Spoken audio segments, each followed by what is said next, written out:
Good evening, friends, and welcome to yet another awesome session of Mindful Living. We truly appreciate your taking out time and joining the session this weekend. Like all sessions of Mindful Living, this one is guaranteed to improve your quality of life. Please type yes if answer to any of these questions is affirmative for you. I wish I could handle stress better. Please type Y or yes in the chat. I wish I could cut down my negative emotions. Please type as many Ys as you can. I wish I could have better control over my reactions. I wish I had more time. I wish I could improve the quality of my sleep. I wish I had fewer moments of self-doubt. I wish I could be happier. Thank you, friends, for your enthusiastic response. If the answer to any of this is yes, then you are at the right time, right place at the right time, because the objective of our session today is to have basic understanding of stress, what it is, what are its symptoms, what causes stress, and how to develop resilience and a mindset that can begin to change your life. Before I begin, I would like you to share with me if you're joining a mindful living session for the first time by typing FT in the chat box. If you're joining a mindful living session for the first time, please type FT in the chat box.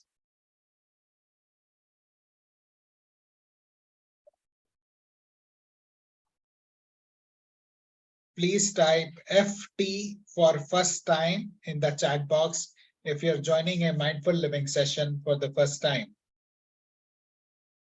Thank you, Vinita. Thank you, Muthukumaran.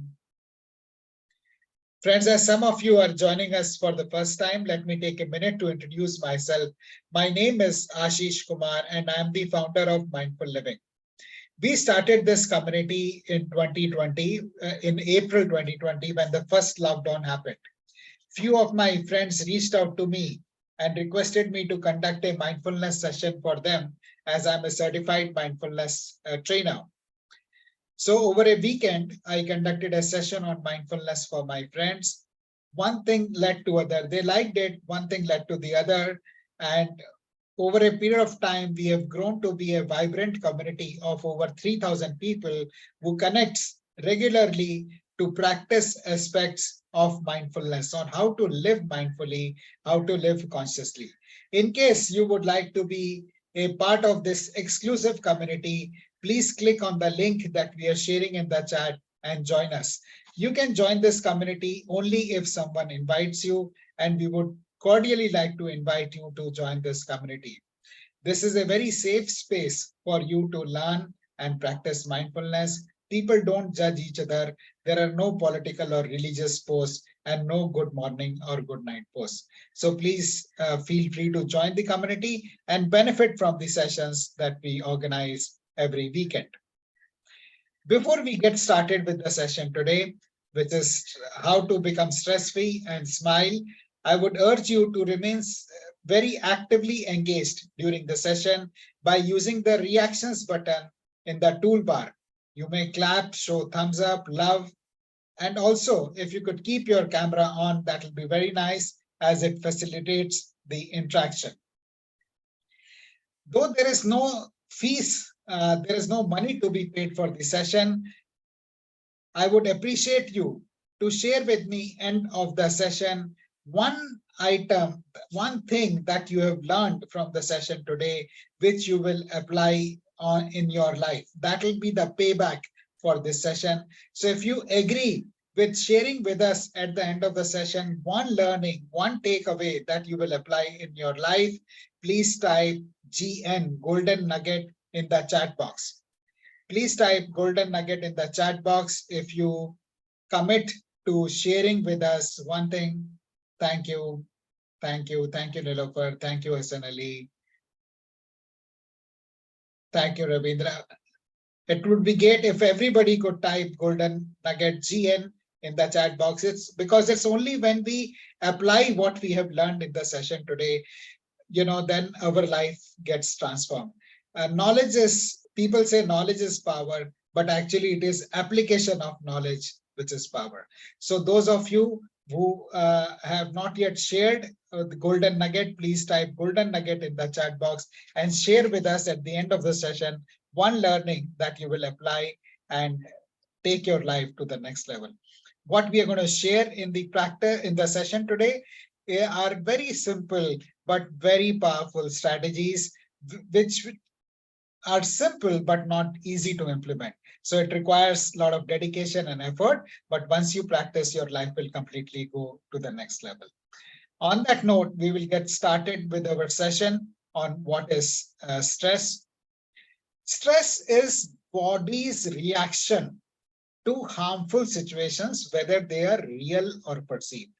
This is something which is very important for us to understand. A lot of us have a lot of us think that it is a psychological, phenomena, but actually it is body's reaction. Whenever we face, whenever we are stressed, there is a chemical reaction that occurs in our body that allows us to act in a manner that prevents injury. Now, for us to understand this, I would like to take you through the history of mankind briefly. Human beings have been on planet Earth for nearly 6 billion years. And of that, it is only in the last 10,000 years. So 10,000 years out of the 6 million, which is about 60 lakh years, we have settled down. So for 59 lakh 90,000 years, we have been living in jungles. And in the jungle, when the threat would come from wild animals, and when you see a lion or a snake or a wild bear or something like that, what the body needs to do is, either you fight the wild animal or you fly, which means you run away from there. So our body used to prepare us by, having our heart beat faster, increase the flow of the blood to our hands or legs. You need more blood in your hands so that you can fight, or in your legs so that you can run. Our muscles tighten and our blood pressure rises. So this is a stress response when we when we see the wild animals in the jungle. But what has happened is we have now started living in the cities, but because we have a very old brain, our body still tends to respond in the same way as it used to respond in the past. So our logical thinking shuts down, our brain shuts down, and our ability to solve problems, take decisions, and think rationally is impaired. When you see a lion, you need to either run or fight it. At that time, you can't think that whether this lion is well fed or not, whether it is going to attack me or not. Or if you see a snake, it's not time for us to deliberate whether this snake is venomous or not. When you see a snake, you need to do something about it. And that is why on the right, if you see, there is a shortcut that takes place in our brain. Normally, when we are not stressed, the inputs from our brain go to thalamus, and from thalamus to occipital lobe for processing. And from there, it comes to amygdala, which is what controls all our body functions. But when we are stressed, there is a shortcut that takes place. And from the thalamus, the inputs come to amygdala right away, and amygdala, acts. So that time, there is no time for thinking. It is time for survival, to get ready to act. And that is how we have survived over the centuries, over the lakhs and millions of years. So this is our body's reaction to deal with the stress. The other thing that we need to understand about stress is that different things, stress may mean different things to different people. We often have group discussions where we talk about, where we pair people up and let them talk about what stresses them. Sometimes people say, I have a challenge with relationship, I have a relationship challenge. Either, I'm having some challenge with my boss or with my spouse or with my parents. And the other person is listening and thinking, how can this be a challenge? My challenge is a much bigger challenge, which is a financial challenge. I don't have money, I don't have a job, and this person is talking. So everybody has their own take on the challenges. And that is why we need to understand that when we are stressed, it is only us, it is only our perspective which is impacting us, which is threatening us. It is not a common thing, it's not a universal thing. Stress means different things to different people. And it, our ability to handle stress also impacts how stressed we feel. If when we are feel stressed, if we can develop our capability to deal with it, if it's a relationship issue, if we invest in relationships, or if it is a money management issue, if we learn about managing our finances better, then our ability to deal with the stress or cope with the stress goes up. So that's a good thing to do whenever we are stressed, and not all stress is bad. We need to understand two different types of stress that we have. One is the acute stress, and the second is the chronic stress. Acute stress is something which is incident related. So imagine if we are in a jungle and if we see a lion, then when the lion goes away, the stress goes away. And that stress helps us either fight or flight in that situation. So small amount of stress, as long as the lion or the wild animal is there, is there. But so when the lion goes, the stress goes. So this kind of stress is okay. It helps us to act. It helps us to move. What is not good is the chronic stress. Today, what is happening is, because we are living in the cities, there is no threat of wild animals, but that stress, that a wild animal has been replaced by a boss or a spouse or a parent or a sibling, and that stress is not going away. You're living at home, you have a spouse who could maybe causing you stress, or parents or siblings. At workplace, you may have a boss or a customer who is like the wild lion who is giving you stress. So we are always in a stress situation, and our body is, pumping blood. Our body is responding to the stress in the same way as it would when we used to live in jungle. So it is pumping blood, so people's blood pressure goes up, and so many other challenges happen. So, and we get tired, we get fatigued, because we are always in an overdrive mode. And that is what sometimes people say causes us the burnout, because there's constant stress, there is a burnout which takes place. So I'll pause here to see if you have any questions or comments before we move on to discuss how do we identify stress. It is important for us to identify stress, because many a times mental illnesses take 8 to 10 years for people to diagnose. So how do we realize what are the symptoms of stress, and that we can identify that and act on it? So I'll pause here to see if you have any questions or comments before we move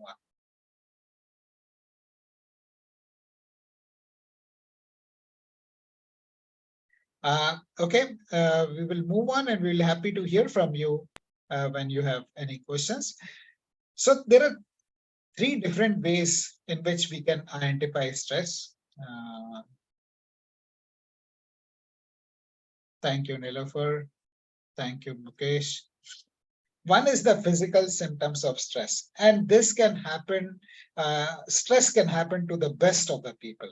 Arjun is considered to be one of the finest warriors of all times. And even then, when he had to go to the war, see what he is saying. He is telling Krishna that my whole body is trembling and my hair is standing on end. My bow, Gandiv, is slipping from my hand and my skin is burning. So whenever we have stress, there is a manifestation of it on our body, and this happens to the best of the people. So there is nothing shy or bad to feel about stress. It happens to everyone, and these are some of the physical symptoms of stress. So if you're chronically feeling low energy, then you may be stressed out, or you have headaches, or upset stomach, irritable bowel syndrome, constant aches, pains, and tense muscles, chest pain, rapid heartbeat, if there are palpitations in your heart, not able to sleep, immunity is down, frequent cold and infections, nervousness, tinnitus, cold and sweaty hands, dry mouth, clenched jaw, and grinding teeth. These are some of the symptoms. If you have any of these symptoms, watch out. Either practice mindfulness, which is what we're going to be doing in a couple of minutes from now, or see a psychologist, or do something about it. Just don't be be passive about it. That is what I would like to suggest. And then let's look at some of the emotional symptoms of stress. People get easily agitated and frustrated. So you might be thinking, मैंने तो इतना ही बोला था, ये इतना गुस्सा क्यों हो गया? क्योंकि वो agitated है, वो बहुत frustrated है, because वो stressed out है. Feeling overwhelmed. There is too much to do in too less a time, or having difficulty to relax, constant chattering of mind going on. Always mind is an overdrive. All these are indications of stress. Or having low self-esteem, feeling bad about ourselves, feeling lonely, worthless, depressed. And this happens to the best of the people. Even, the most beautiful lady or the most powerful person could be feeling bad about ourselves. Being lonely, avoiding others is another sign of feeling lonely, of being stressed. Then there are cognitive symptoms, constant worrying, being anxious of what can go wrong, racing thoughts, forgetfulness, and disorganization. I was doing a session for some students who were preparing for IAS, and the one of the students was so stressed that he forgot to take his admit card to the examination hall. So imagine what a waste of the examination. Whole year he prepared for appearing for the exam, and then he missed taking the examination card, exam identity card itself. So those are the kind of things that happen. When we are very stressed, we forget and we are disorganized, not able to focus, and there are we land up taking poor judgments, and we look at only the negative side or the wrong side. So I would urge you to think about these, reflect on it for a couple of seconds, and how these may be playing out in your life before we move on to see the causes of stress. I'll be happy to hear from you. Any comments, if this resonates with you, if there are, how is this playing out in your life, or anyone in their life.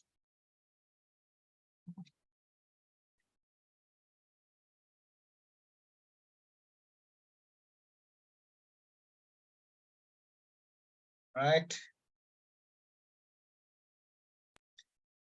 There are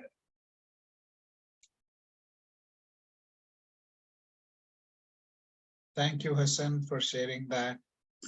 What do you think are the causes of stress? You may type in the chat.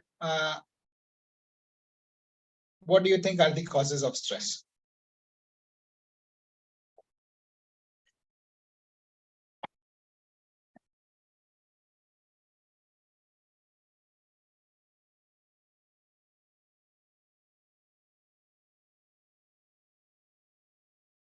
Uncertainty of future. Thanks for sharing that. That's very true. What are the other causes of stress? What will happen? Even though everything is uncertain, we tend to get bothered. Tendency of overthinking. Very true. Thanks for sharing that. Achievement of targets. Yeah. Kaise hoga? Lifestyle. What about lifestyle, Hassan?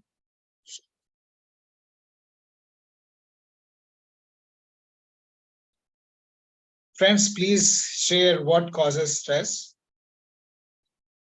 So there are multiple reasons which can cause stress. Let us look at some of them. It could be separation. You're going through a tough phase in your relationship with your loved one, and you may be separating. That could be one of the causes of stress. Or financial stress. What will whether I'll have a job or not, whether the stock market will go up or not, what will happen. Relationship stress, which could be with parents, with professional or personal. It could be with children. It could be with business and career. How my business is facing a lot of competition, or I'm not growing in my career. I'm not where I'm supposed to be. Or it could be related to the health, either my own health or the health of someone I care for. It could be my mom or spouse, anybody. Health issues cause significant amount of stress. It could be politics, why someone has joined someone party, why somebody is leaving this party, or what is the government doing, or what is the government not doing. What about climate? There is, global warming happening, crime rates are going up, or simply overwhelm. There is too much to do. So there can be many, many causes of stress. However, these are the symptoms of stress. There is only one underlying cause of stress. Any guess on what it could be? Thanks for sharing that, Kash. Ghosts of the past. Yes, Kumar, and time pressure, fear of being just. Thank you for sharing that. So, yeah, behavior of spouse, comparing us. Yes, thank you. But there is only one underlying reason of all stress. What could that be?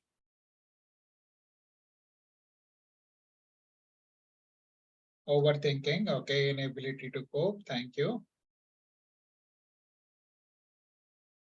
Negative thoughts. Thank you for sharing that. Ego. Thank you for sharing that, Surya sir.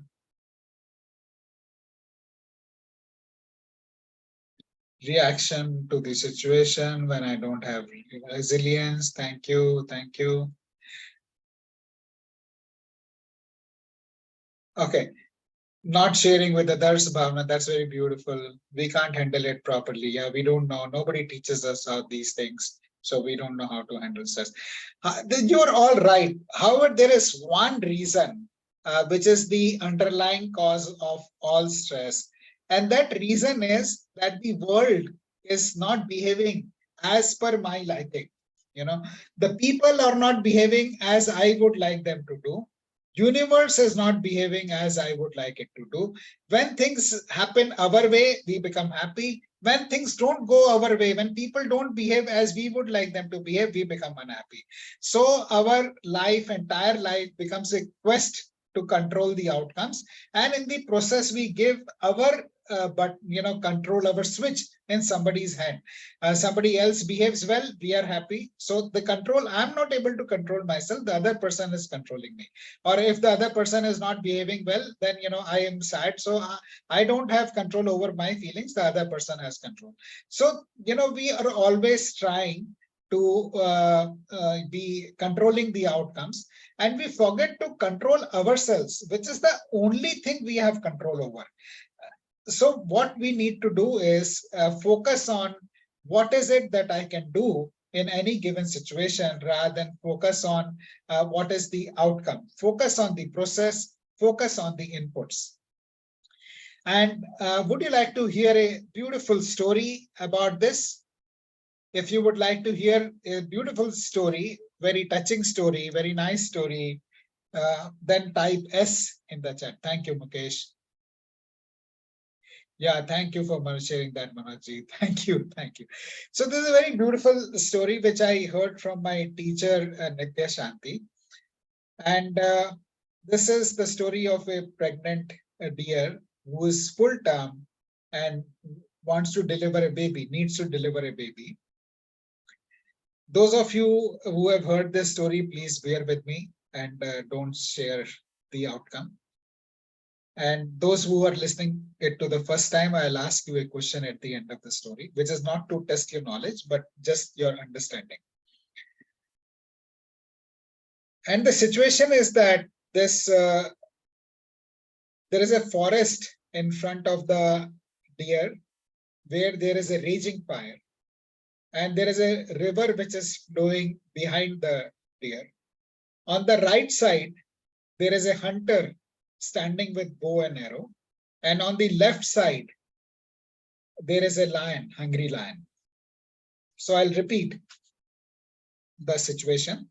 There is a pregnant deer who is full term, needs to deliver a baby. On her right side, is a hunter with bow and arrow. On her left side is a hungry lion ready to pounce. In front of her is a forest with raging fire, and at her back is a river which is very deep. And she has nowhere to go. What should she do in this situation? You can raise your hand, or you can unmute yourself and share, or you can type in the chat what should the deer do? Surrender, run towards the hunter. Thank you for hunters. Thank you for sharing that, Mukesh. Okay. Let's think of, put yourself in that situation. What should the deer do? Pretend to be in labor. Okay, thank you for sharing that.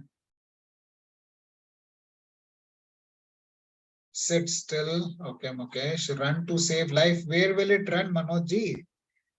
आगे आग लगी हुई है, पीछे गहरी नदी है, दाएं हाथ में हंटर है, लेफ्ट में शेर है, कहाँ रन करेगा? It can't, there is no place for it to run.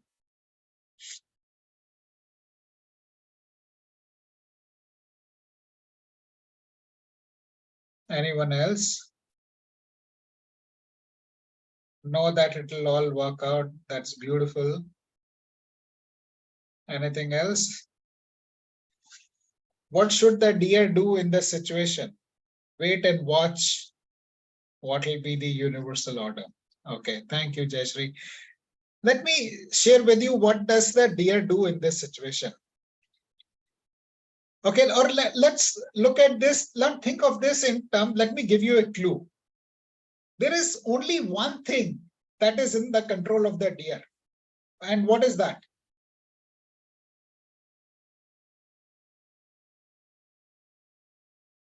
Think of it in context of the discussion we just had before I narrated the story to you. There is only one thing that the deer can do. What is it? That the deer has control over. Manohar, thank you for sharing that. Thank you, Muthukumaran. Yeah, thank you, Suresh. The only thing that is in control of the deer is to deliver the baby.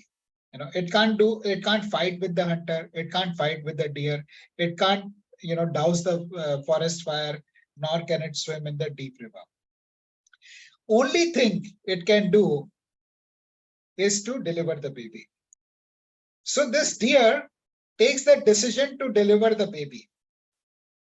And the minute she decides to deliver the baby, there is a loud thunder which happens in the cloud, and it startles the hunter, and he shoots the arrow which goes and kills the lion.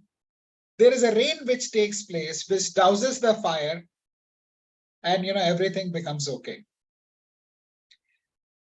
So when we decide to be focused on what can we do, then the entire universe conspires to support us. In this hopeless situation where deer did not have control on anything else, just by focusing on delivering the baby, which is what it can do, the entire universe supports that decision. And that is what happens in our lives. And that, thank you for sharing that, Kash. And that is what is our strategy number one. I had shared with you in the message that we will share 3 strategies with you to deal with stress, to be resilient. And this is the strategy number one. What would you term this strategy as? Please type in the chat. What would be, how would you term this strategy as? Be in the present moment. Thank you. Thank you for sharing that. Beautiful. Be calm.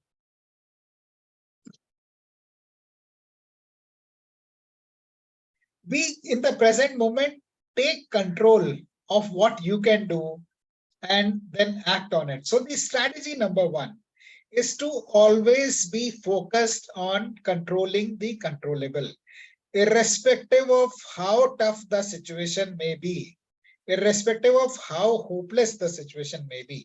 As long as we are focused on controlling what I can do, even if it's a teeny weeny little bit then then we reclaim our power and the entire universe starts supporting us. So that is the strategy number one. I'll thank you for sharing that. Thank you, Manojji. Do what you can do. That's very beautiful, Bhavna. So I'll let you pause for a couple of seconds and reflect this in your own life. Is there some situation which you are facing where you can do little bit, but and focus on that little bit and do it so that your outcomes can start moving in your direction? So there is a lot of power in this very simple yet very powerful strategy. Do you want to know the strategy number two? If you would like to know the next strategy, if you're ready to move on to the next strategy, please type R in the chat box.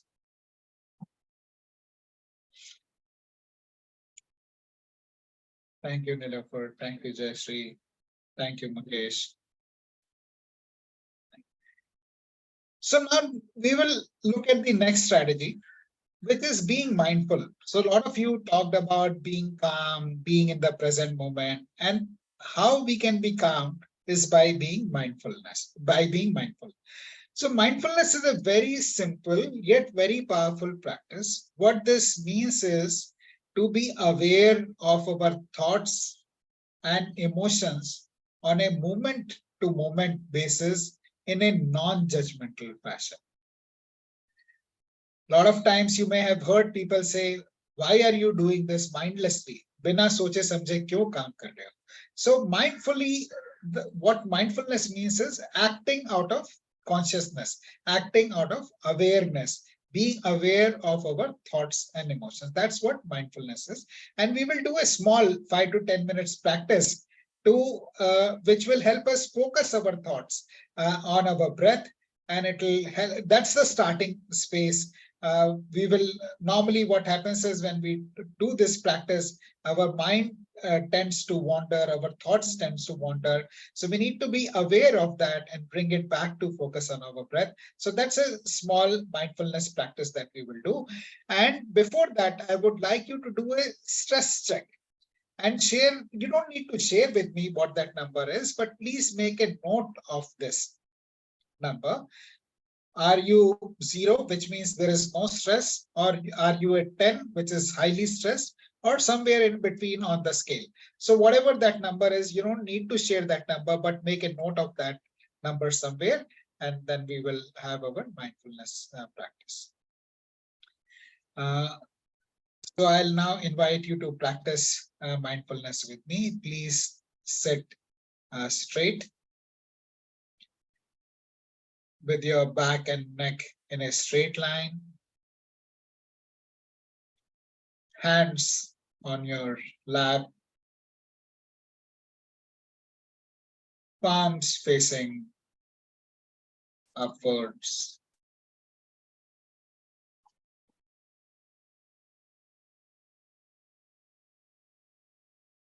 And bring your entire attention to the area at the entrance of your nostrils.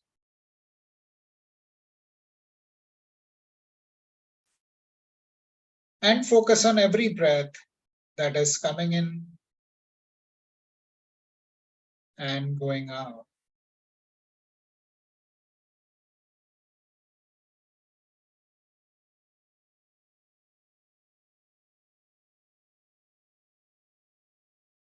Incoming breath,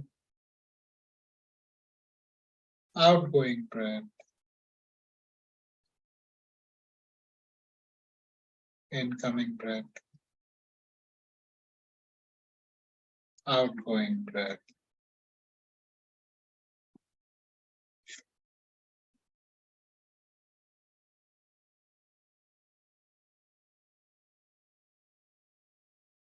Just be aware.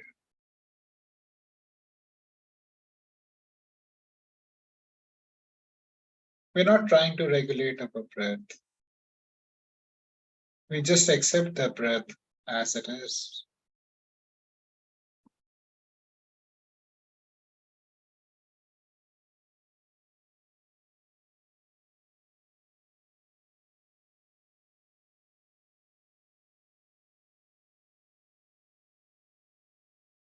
Observe every breath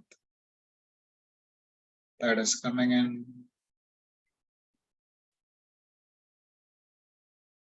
and every breath that is moving out.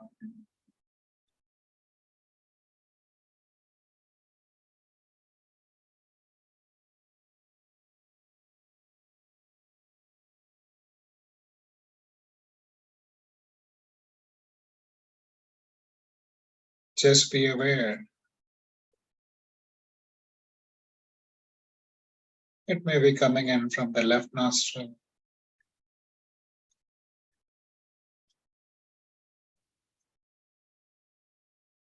or the right nostril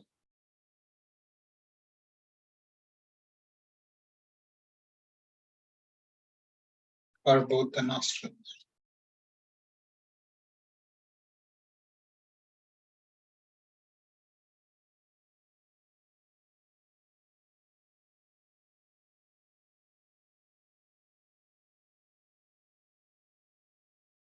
It may be deep or shallow. Doesn't matter. Just observe the breath as it is.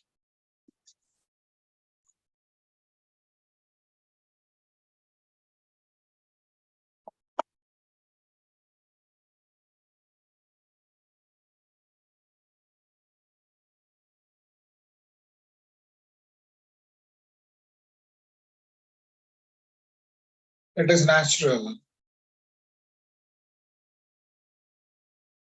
for the mind to wander away.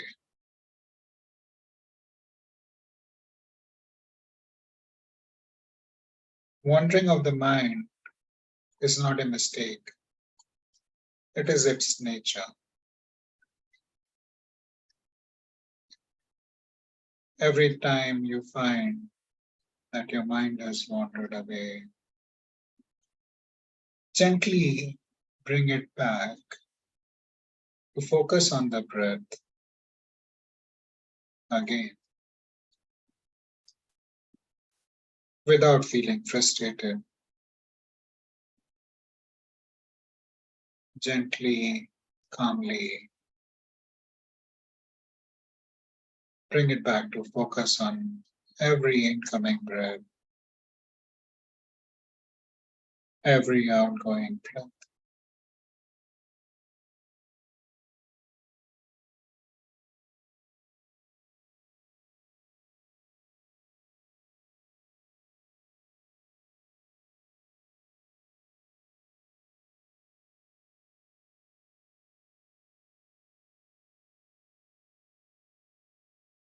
Continue with the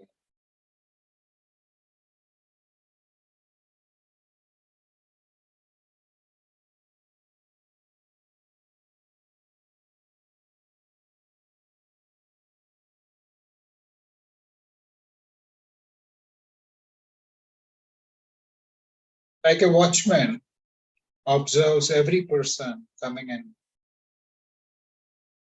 and every person going out. Observe every breath that is coming in and every breath that is moving out.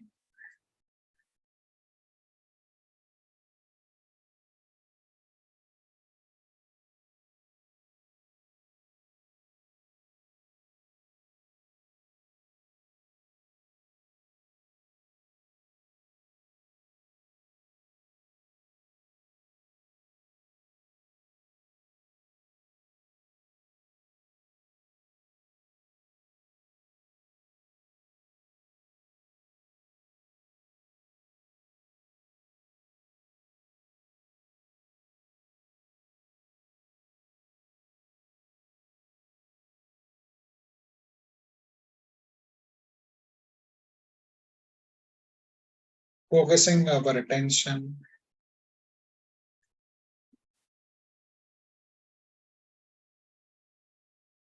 to the breath is a great way to be rooted in the present. Because we can't go back to a breath that we've taken or to a breath which we are about to take.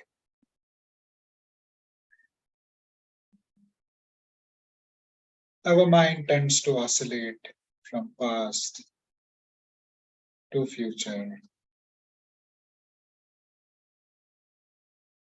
And focusing on our breath is a great way to root it in the present.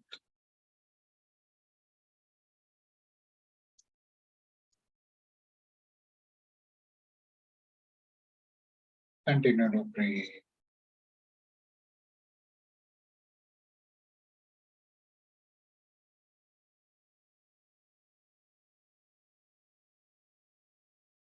Observing every breath that is coming in.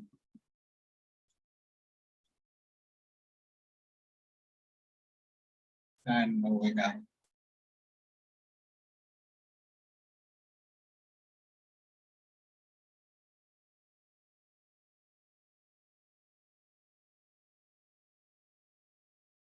In a couple of seconds, we will be coming to the end of this practice. Continue to breathe.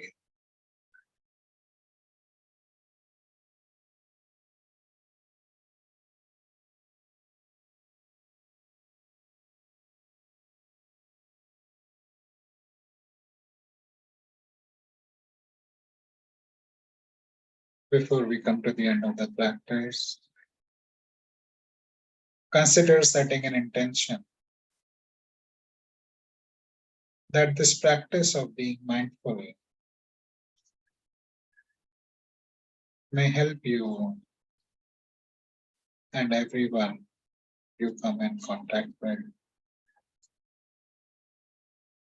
Thank you for practicing mindfulness with me.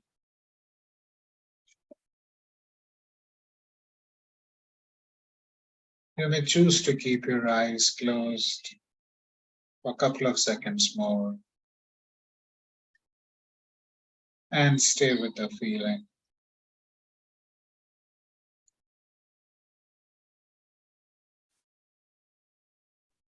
And once you're comfortable, you may gently open your eyes.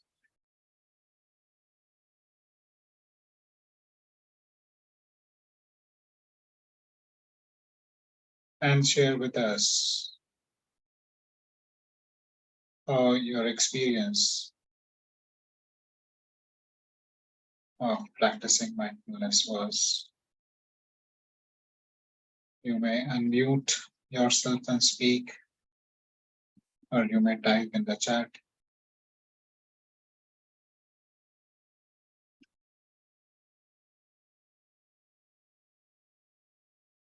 Thank you, Mukesh.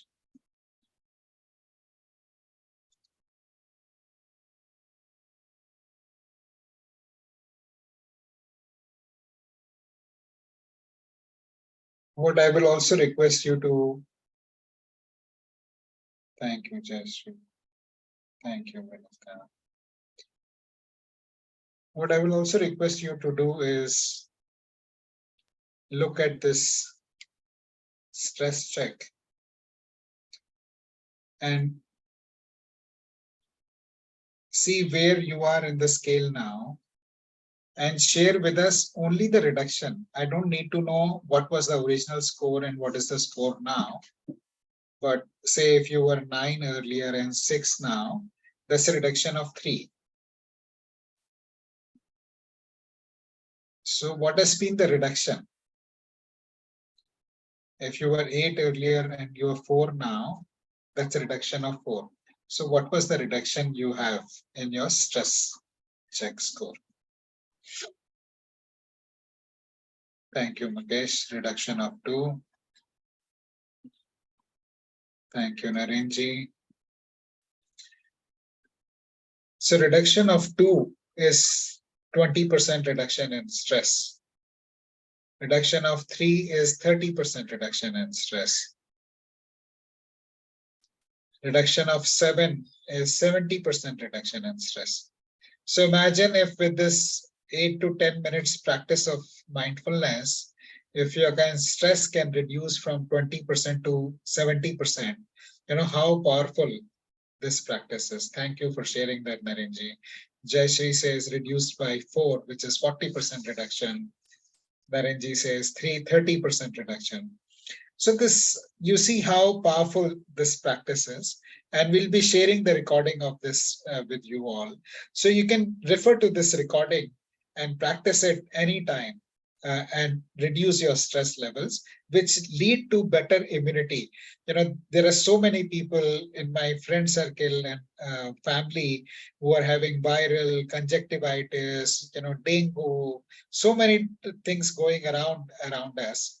So it is important that we reduce our stress levels and improve our immunity levels. So please practice this on a regular basis. Now we move on to the third and the final strategy for that we'll be discussing today. If you have any questions or comments, we'll be happy to take them now. Or else, if you're ready to move on, type R. So if you have a question, raise your hand using the reactions button, and we'll be happy to take your question. Or if you are ready to move on to listen to the third strategy, type R.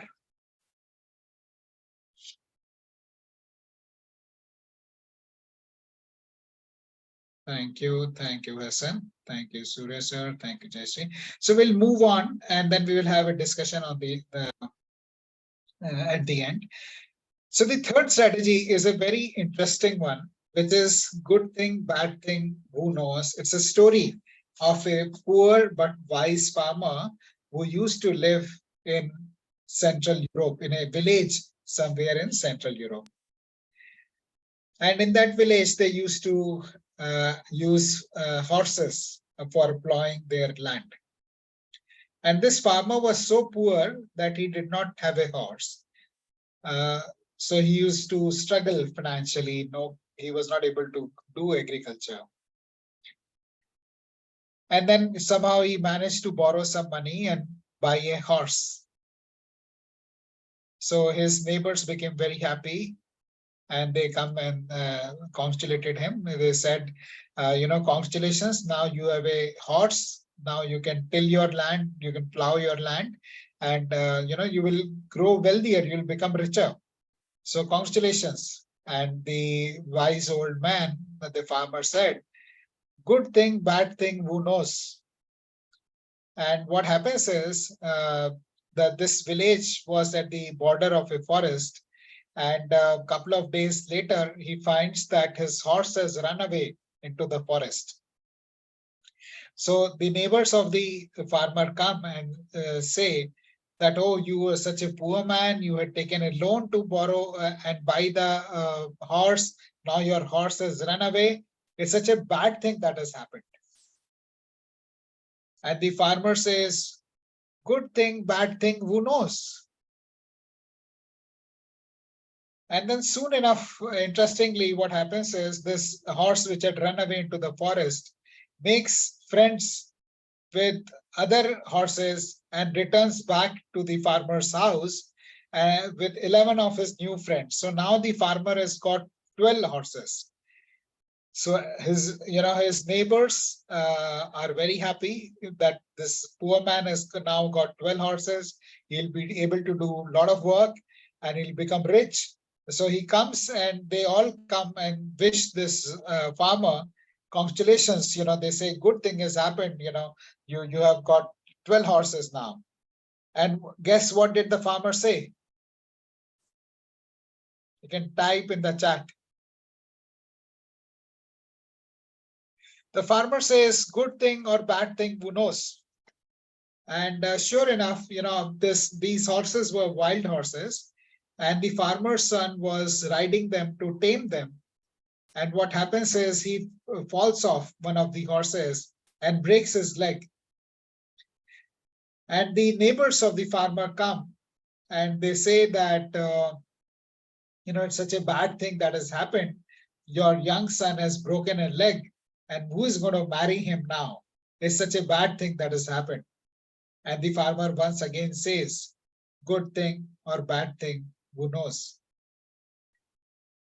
Couple of weeks later, this kingdom in which the village was situated goes on a war with a neighboring kingdom, and the king orders his soldiers to go to the villages and recruit people for the army because they needed soldiers. And all the able-bodied young men were recruited by the army and taken away. So the neighbors come once again to the farmer and they are crying to him now, saying that, your son has been saved. It is such a good thing. Our sons have been taken away.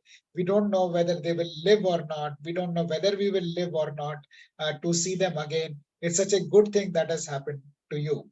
And the farmer says, good thing, bad thing, who knows? So friends, this is a story which I find very powerful, because when we look at incidents in our life, at that particular time when that something bad happens to us, we tend to judge it as this is very bad. And we cry, we lose a lot of energy over that. But when we look at it holistically over a long period of time, we find that every bad thing that has happened has got seeds of something good in it. And every good thing that is happening has seeds of some bad in it. So this helps in developing a sense of equanimity and understanding that every good thing has got bad and bad has got good in it. From my personal experience in life, there are many situations. Life is more like a wave rather than a straight line. We would like it to be a straight line, but it's more like it just keeps going up and down, up and down, and up and down. And every time it is down, it is bound to rise. And we need to have that faith and we need to have that confidence that it's going to get better. I'll pause here to see if you would like to share anything when in your life or somebody in their life something bad happened, but it eventually turned out to be good.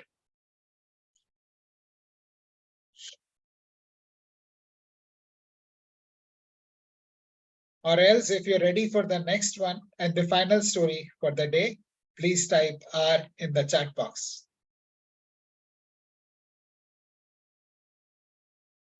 Thank you, Mukesh. Thank you, Muthukumaran. So friends, the last one is again a very simple story, but extremely powerful in terms of the message that it conveys. Some of you may have already heard this story, but it will be good for us to hear it again and maybe discuss on it later. This is the story of 99 Gold Coins Club. So there is a poor farmer who is working in a field, working in his fields in his village. And he's so poor that he doesn't even have, he's not even wearing a shirt. But he's happy. He's singing and he's doing work on his farm,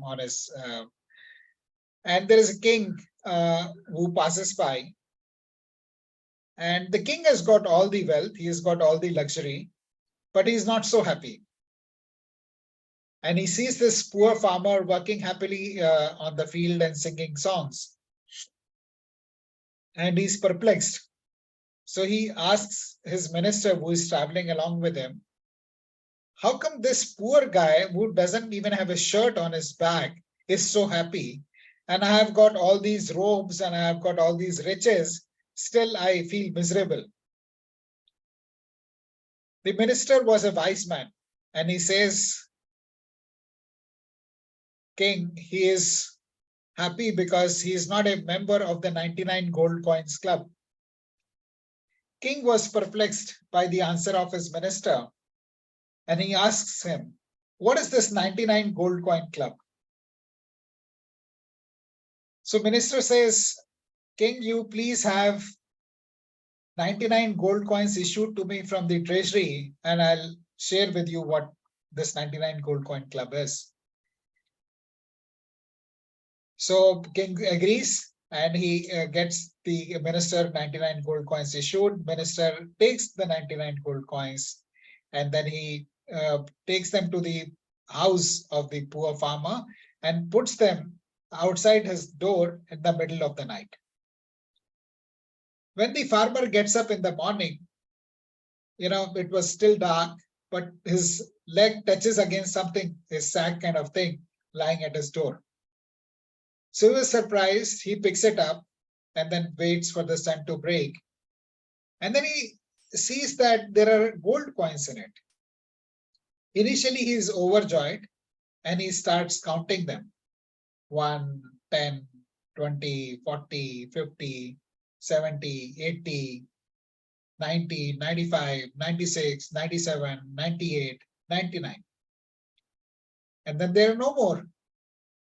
So he gets very perplexed. Then he counts again. They still total up to 99 only. Then he counts again, still 99. Then he says, there must be some serious mistake I must be committing. So he asks his wife to count. Wife also counts as 99 gold coins. Then he gets his son to count, still 99 gold coins. And suddenly he turns morose. He says, who is this person who has played this cruel joke on me? He should have given me 100 gold coins. Now, somehow, anyhow, I need to make this 100 gold coins. So from that day onwards, this guy started working hard. He says, I need to work hard. He gets his wife to work hard. And, they says, somehow I need to make more money, and I should save that money and buy that 1 gold coin to make this 100 gold coins. So he gets grumpy. He starts, shouting and yelling at his wife, at his son. And, this wife was getting a little sick of this behavior. He said, this guy is anyway not making much. So what she does is one day she takes 2 gold coins out of the 99 gold coins and goes for shopping. So she does some shopping and comes back. After a couple of days, this farmer counts, and then he, finds that these are not 99, but 97 gold coins. So he gets even more angry. And he starts shouting and yelling and beating his wife up. What are you? I'm trying so hard to make this 9900, but you've gone and spent this 97 gold coin. Spent 2. And then the story goes on and so on and so forth. This family, which was so happy, becomes miserable and starts leading this miserable life. And the minister now gets the king. And he asked the king to see this guy who's working hard in the field. The song has gone from his lips, and he's very sad. And the minister says, now this farmer who was happy is now a member of the 99 gold coins club. He's got 99 gold coins, but he is not happy. Now, friends, this story is very simple. But this has got immensely powerful message in it. And I would be happy to hear from you. What is your takeaway from this story?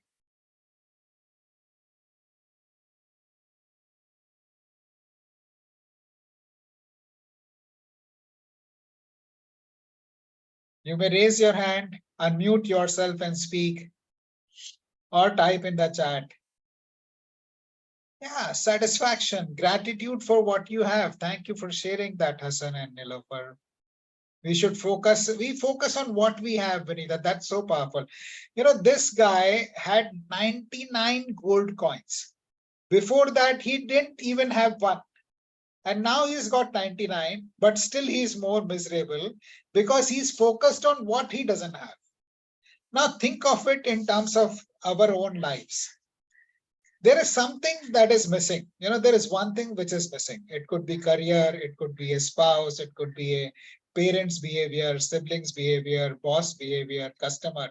There is one thing which is missing in our life, or something which is not going right as per us. But we get so focused on that we forget the 99 good things that are happening in our life. And what we give energy to grows more in our life. So when we are focused on what is not going right, there is more of that starts happening. But when we are focused on what is going right, which is the 99 gold coins, then our more of good thing happens in our life. So we should be grateful for the people that are there in our lives, for the good things that are going on in our lives. And this sounds simple, but it requires a lot of training of our mind. And in any situation, look for what is going on right. You've got it right that this is about gratitude, feeling grateful.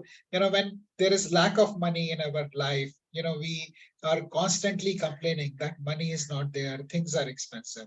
But the money, we are not so focused on the money that is there, or when the relationships are there. I see many people talking about my husband is like this, my wife is like this. And then I was traveling by cab, and I asked the driver, who all are there in your family? He says, मेरे पास सब कुछ है, पैसा भी है, सब कुछ है, but wife नहीं है. So somebody who doesn't have a wife wants a wife, and somebody who got a wife is complaining about his wife. So we need to be very careful. Then there are a lot of people who are complaining about their bosses. But what we need to be grateful is that you have a job at least. There are so many people who are struggling with jobs, So always look for what is right in any situation. And as we train our brains to be focused on what is right in our lives, the magic starts happening. So friends, these are the 3 strategies that I wanted to share with you today. One is strategy. What is the strategy number 1? Please type in the chat.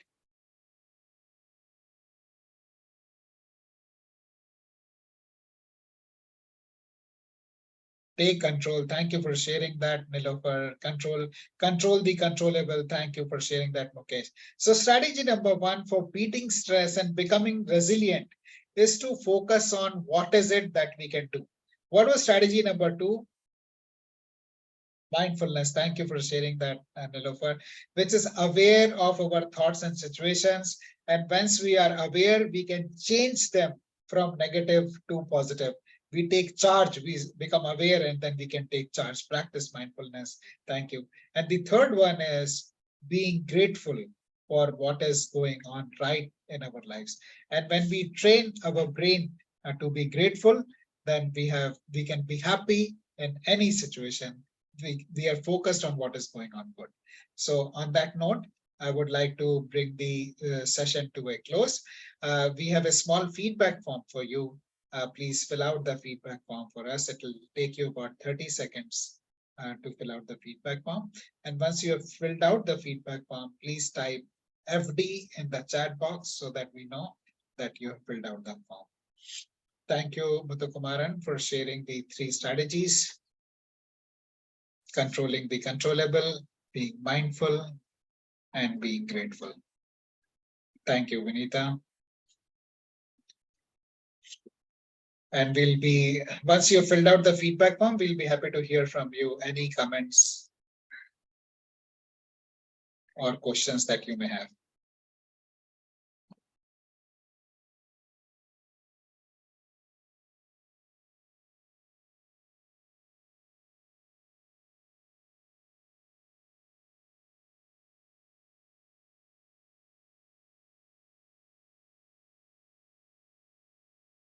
You, Hassan?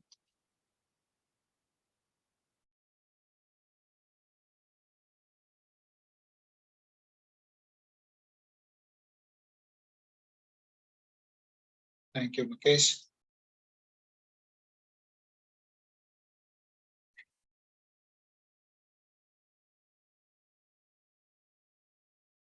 Thank you. We'll be happy to hear any questions or comments that you have about application of these.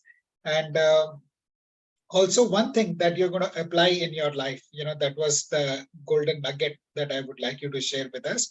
What is one thing that you have learned or picked up today, which we are going to apply in our life? Quickly share that, and then we will bring the session to a close.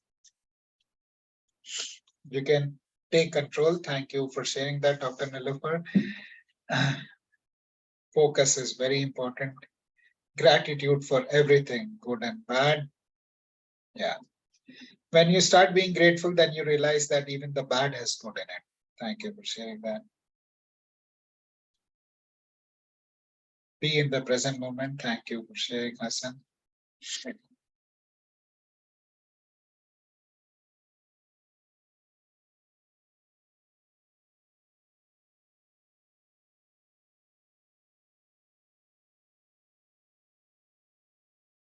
We'll wait for another minute or so. We are already past 6 p.m. Do not run after the 100th gold coin.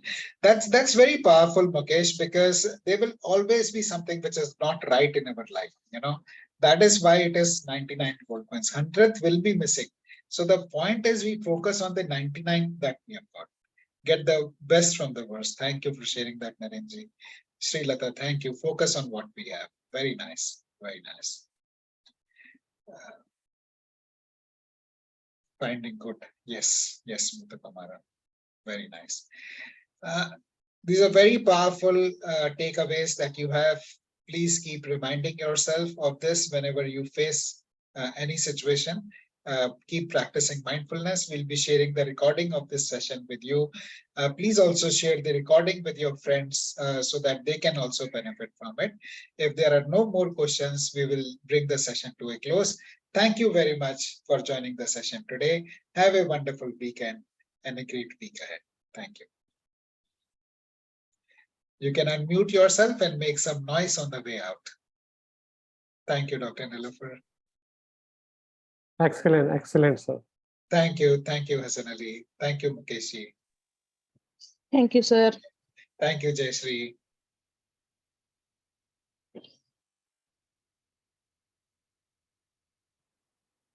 Thank you, Narenji. Thank you, Manohar. Thank you, sir. Thank you, Suresh sir. You fulfilled your promise. Yes, yes. Valuable, life-changing situations you brought. Thank you, Suresh sir. Thank you, everyone.